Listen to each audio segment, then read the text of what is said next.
The rhythmic hum of the tires against the asphalt usually lulled me into a trance, but this time my parents' hushed conversation jolted me awake.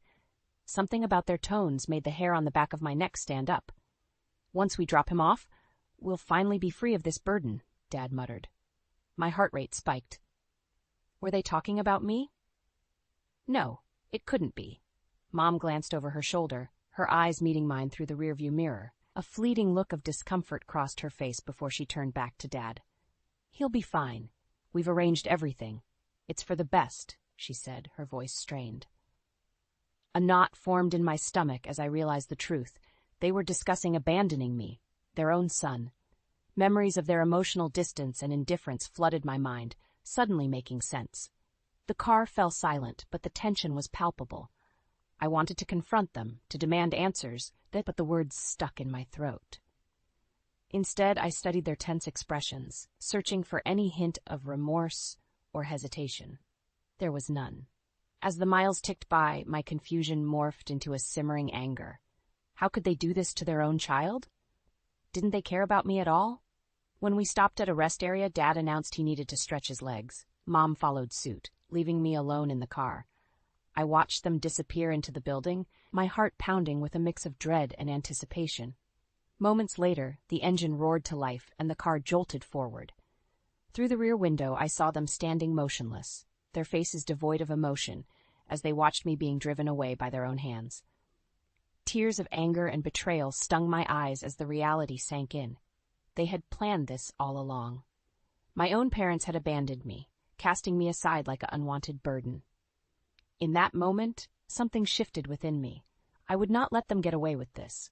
I would expose their deceit and reclaim my dignity, no matter what it took. This was not the end, but the beginning of my fight for justice. After what felt like an eternity, the car slowed to a stop. My heart raced as I contemplated my next move. Should I confront the driver? Try to escape? The uncertainty was suffocating. The driver's door opened and a gruff-looking man peered inside. "You Brady?" he asked, his voice laced with suspicion. I nodded, my mouth dry. He beckoned me to follow him, and we entered a dingy motel room. The pungent smell of cigarette smoke assaulted my nostrils, making me nauseous. "Your folks paid me to bring you here," the man said, tossing a duffel bag onto the bed. "That's all your stuff. They said you'd be fine on your own." My heart sank as the weight of their betrayal crashed over me once again. Abandoned and alone, with nothing but a bag of my belongings. The man left without another word, and I sank onto the bed, burying my face in my hands. Hot tears of anger and despair streamed down my cheeks. How could they do this to me? After what felt like hours, I wiped my eyes and rummaged through the duffel bag, desperate for any clue as to their motives. That's when I found it, a manila envelope tucked away at the bottom. With shaking hands, I tore it open, and my worst fears were confirmed. Legal documents detailing an emancipation petition filed by my own parents seeking to sever all ties with me. They had been planning this for who knows how long, and I had been oblivious. Rage boiled within me as I read through the papers, each line a stinging reminder of their callousness. They claimed I was a financial burden, a hindrance to their lives. Harsh words like unruly and ungrateful jumped off the pages, painting a distorted picture of me that I barely recognized. Tears of anger blurred my vision as I crumpled the papers in my fist. How dare they? After all these years of neglect and emotional absence, they had the audacity to blame me? In that moment, a fire ignited within me, burning away any lingering doubts or attachments. They wanted to be free of me? Fine, but I would not go down without a fight. I would expose their cruelty and deceit, making them face the consequences of their actions. As I formulated a plan, a newfound determination coursed through my veins. I may have been alone, but I was far from helpless. With evidence in hand, I would seek out the one person I knew would have my back. My Aunt Quinlan. Tomorrow, the battle would begin, and this time I would not be the one left behind. The rumble of the truck's engine echoed through the quiet diner as it pulled into the parking lot. I clutched the duffel bag tightly, steeling myself for whatever lay ahead. Aunt Quinlan had agreed to meet me here, my last glimmer of hope in this nightmare. As I entered the diner, the aroma of freshly brewed coffee and sizzling bacon enveloped me, providing a brief moment of comfort. A kind-eyed woman behind the counter gave me a warm smile. "Can I help you, honey?" she asked. "I'm supposed to meet my aunt here," I replied, trying to keep my voice steady. Her expression softened. "You must be Brady. Your aunt called ahead. Go have a seat, and I'll bring you something to eat while you wait." I nodded gratefully and slid into a corner booth, my eyes fixed on the entrance, waiting for Aunt Quinlan's familiar face to appear. The diner owner, whose name tag read Tara, brought me a steaming plate of pancakes and a glass of orange juice. "On the house," she said with a wink. "You look like you could use a pick-me-up." I managed a faint smile, overwhelmed by her kindness towards a complete stranger. As I picked at the pancakes, my mind drifted back to the betrayal that had brought me here. The anger and hurt threatened to consume me, but I pushed it down, focusing on the task at hand. An hour ticked by, then 2, and still no sign of Aunt Quinlan. Doubt crept in, whispering that perhaps she wouldn't show up either. Maybe everyone was content to abandon me. Just as I was about to give up hope, the bell above the diner's door jingled, and a frazzled-looking Quinlan rushed in. Her eyes scanned the room until they landed on me, and she hurried over, enveloping me in a tight embrace. "Brady, thank God you're all right," she whispered, her voice thick with emotion. "I came as soon as I could." She pulled back, holding me at arm's length, her gaze searching mine. "Tell me everything that happened." And so I did, recounting every agonizing detail: the overheard conversation, the abandonment, the legal papers. With each word, Quinlan's expression grew darker. Her jaw clenched in fury.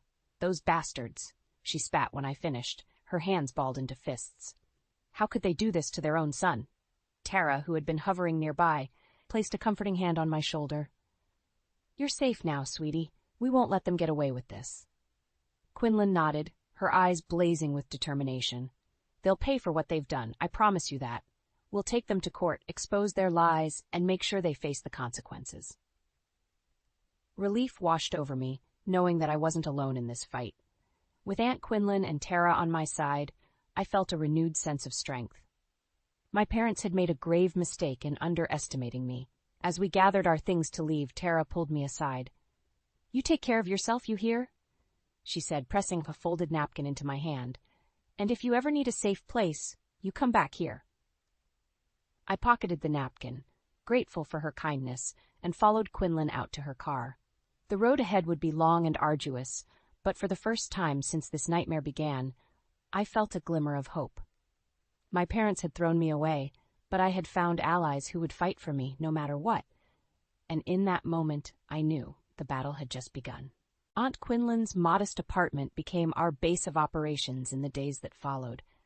As soon as we arrived, she sprang into action, making a flurry of phone calls and scouring the internet for resources. "We need to build an airtight case," she declared, her laptop open on the kitchen table.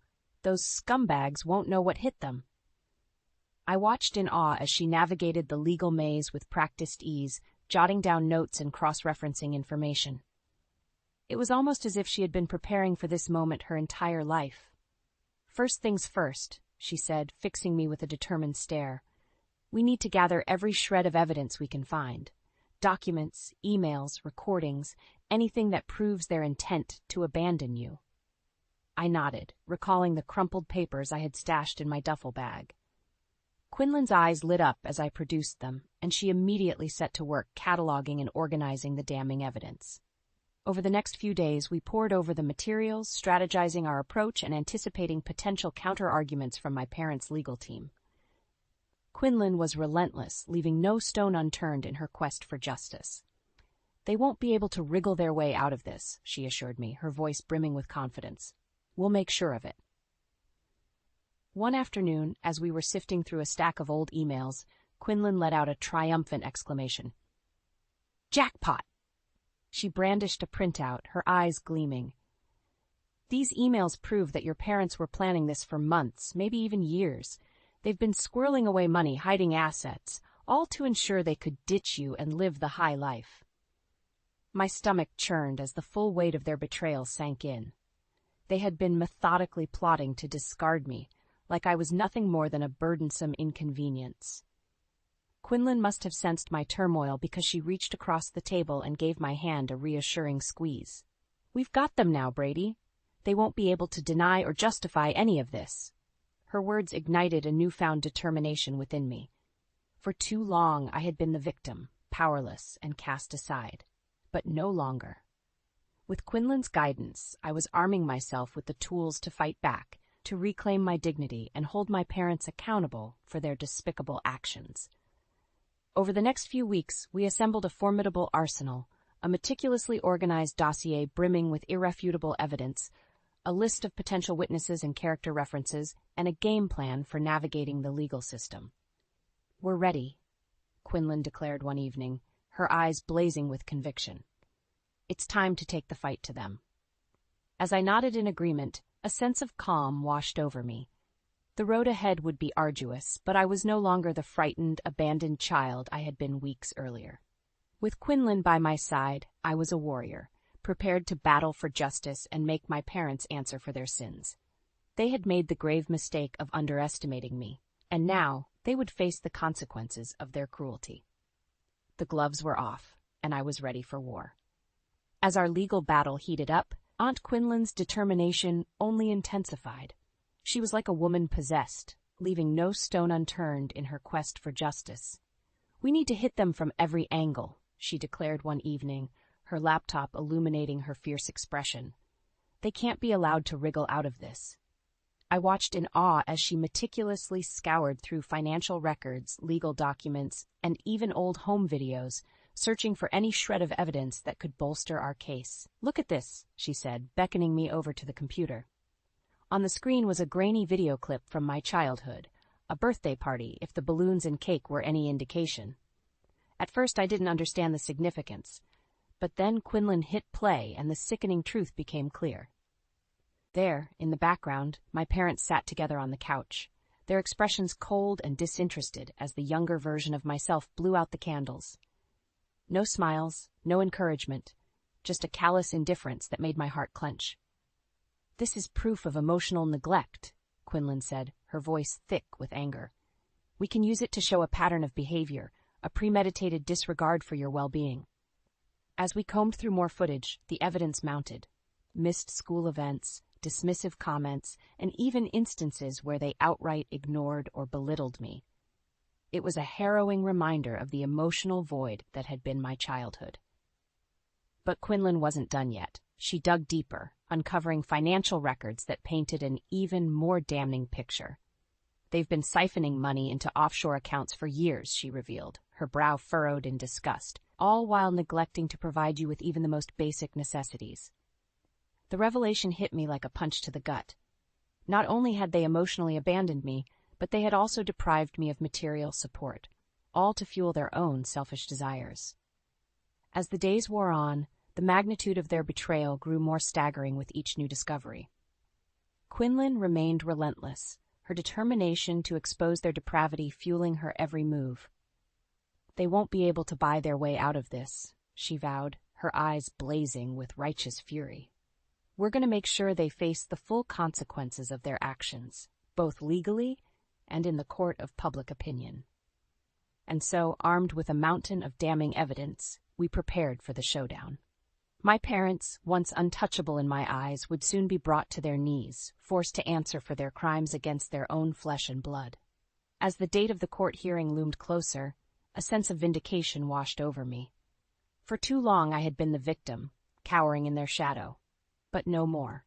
With Quinlan by my side, I was a force to be reckoned with, a warrior ready to unleash the full weight of justice upon those who had so grievously wronged me. The battle lines were drawn, and there would be no mercy, no quarter given. My parents had made a grave mistake in underestimating me, and now they would pay the ultimate price. The courtroom was packed, the air thick with anticipation. Quinlan gripped my hand tightly as we took our seats, her steely gaze fixed on the empty chairs where my parents would soon be sitting. "Stay strong," she whispered. "We've got this." Moments later, the doors swung open, and my parents strode in, flanked by their high-priced legal team. Their arrogant expressions said it all. They believed they were untouchable, that money and power would shield them from consequences. But as our eyes met, I saw a flicker of uncertainty cross their faces. Gone was the scared, helpless child they had abandoned. In my eyes, they saw a warrior, armed with the truth and a thirst for justice that would not be denied. The judge called the proceedings to order, and Quinlan wasted no time in launching our offensive. With surgical precision, she laid out the damning evidence, the emancipation papers, the financial records, the home videos, each piece painting a vivid picture of their depravity. These so-called parents have shown a pattern of callous disregard for their own child's well-being, she declared, her voice ringing out with conviction. They have subjected him to years of emotional and financial neglect, all while scheming to abandon him like discarded trash. My parents shifted uncomfortably in their seats, but I held their gaze, unflinching. This was their reckoning, and they would bear witness to the full weight of their sins. As the evidence mounted, their composed facades began to crack. Quinlan was relentless, hammering them with fact after fact, leaving no room for denial or excuses. These documents prove they've been stashing money away for years, depriving their own son of basic necessities, she said, brandishing the financial records, all to fund their selfish desires and ultimate plan to cast him aside. My father's face flushed red with anger, but I met his glare with a defiant stare. No longer would I cower before his intimidation tactics. Finally, it was my turn to take the stand. With trembling hands, I recounted the agonizing details of their betrayal, the overheard conversation, the abandonment, the crushing realization of their true intentions. They left me stranded like a piece of unwanted garbage, I said, my voice thick with emotion.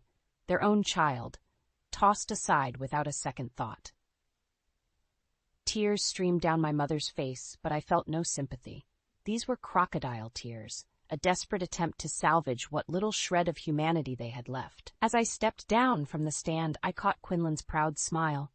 She gave me a subtle nod, a silent affirmation that I had done well. In the end, the judge's verdict was swift and decisive. The emancipation petition was denied, and an investigation into potential criminal charges was ordered.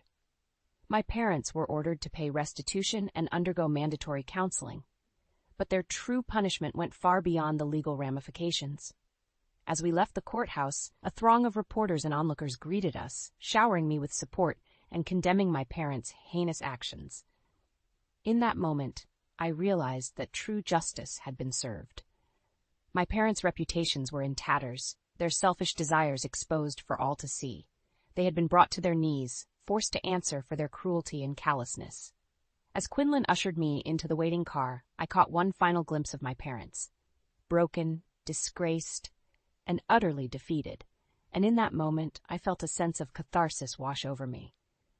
The battle was won, and I had emerged victorious.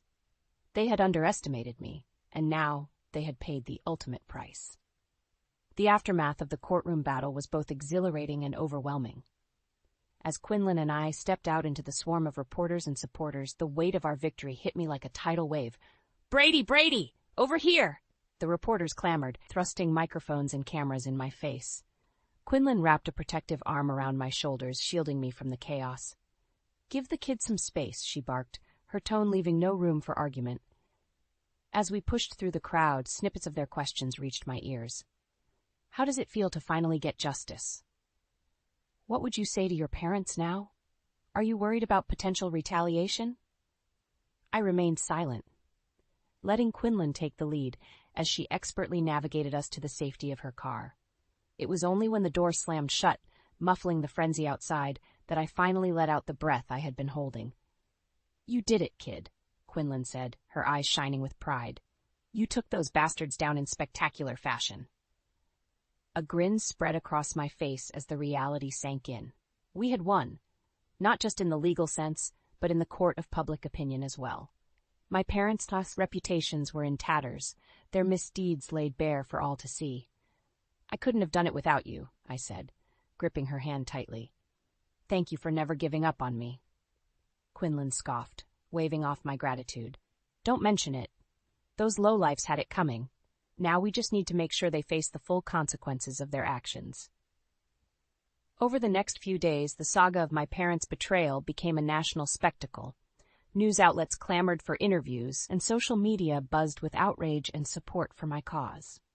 Quinlan fielded the requests with a shrewd eye, carefully curating our narrative and leveraging the public outcry to our advantage. "We need to keep the pressure on," she said, poring over the latest headlines. "The more exposure this gets, the harder it will be for them to wriggle out of facing real consequences." And so we rode the wave of public fury, granting strategic interviews and releasing carefully curated evidence that further damned my parents' actions.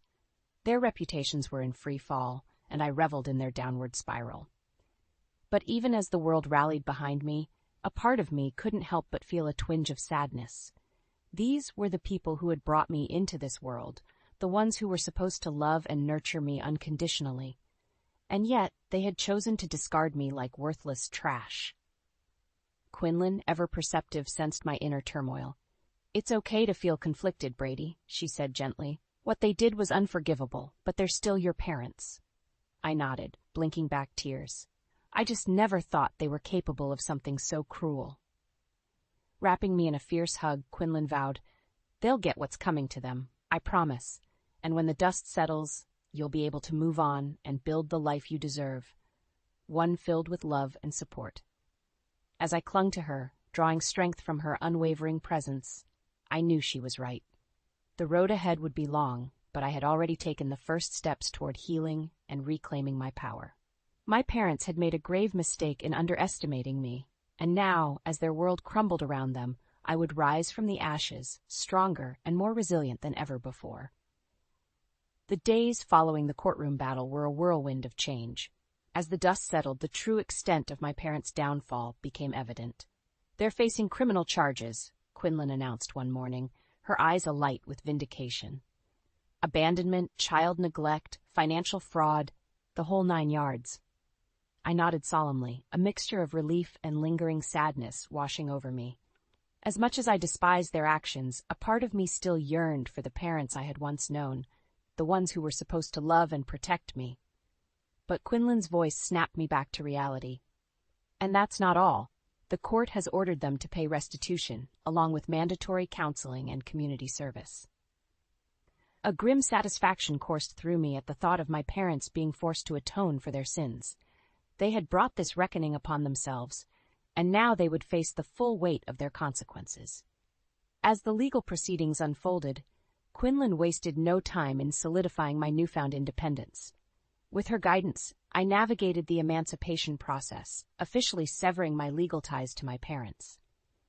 "From now on, you're in charge of your own life," she said, her voice brimming with pride as we signed the final paperwork. It was a surreal moment, equal parts exhilarating and daunting. For the first time in my life, I was truly free. Free from the shackles of their control, free to forge my own path without their toxic influence. In the weeks that followed, I settled into a new routine, one that finally felt like a true fresh start. Quinlan's modest apartment became my home, a safe haven filled with warmth and support. "Family now, kid," she said, ruffling my hair affectionately. "And family sticks together no matter what." With her unwavering guidance, I began to piece my life back together. We enrolled me in a new school, one with a supportive environment and resources to help me catch up on the education I had missed. "You're a smart kid," Quinlan assured me. "You'll be back on track in no time." And true to her word, I thrived in my new academic setting. The weight of my parents' oppressive expectations had been lifted, replaced by a newfound passion for learning and personal growth. Quinlan also encouraged me to seek counseling, recognizing the deep emotional wounds that needed healing. At first I was hesitant, but her gentle nudging and unwavering support eventually convinced me to take that important step. As the weeks turned into months, I began to see the transformation within myself. The anger and bitterness that had once consumed me gradually gave way to a sense of peace and self-acceptance. "You've come a long way, Brady," Quinlan remarked one evening as we shared a homemade meal. "I'm proud of the person you're becoming." Her words filled me with a warmth I had rarely experienced before. The unconditional love and support of a true family. It was a stark contrast to the emotional void I had endured with my parents, and it fueled my determination to continue growing and thriving. As I looked towards the future, I felt a sense of excitement and possibility. The road ahead was uncharted, but for the first time in my life, I was the one holding the map. My parents' betrayal had once threatened to break me, but instead it had forged me into a stronger, more resilient version of myself. And as I embraced the love and guidance of my newfound family, I knew that no matter what challenges lay ahead, I would face them head on, armed with the knowledge that I was worthy, capable, and truly loved.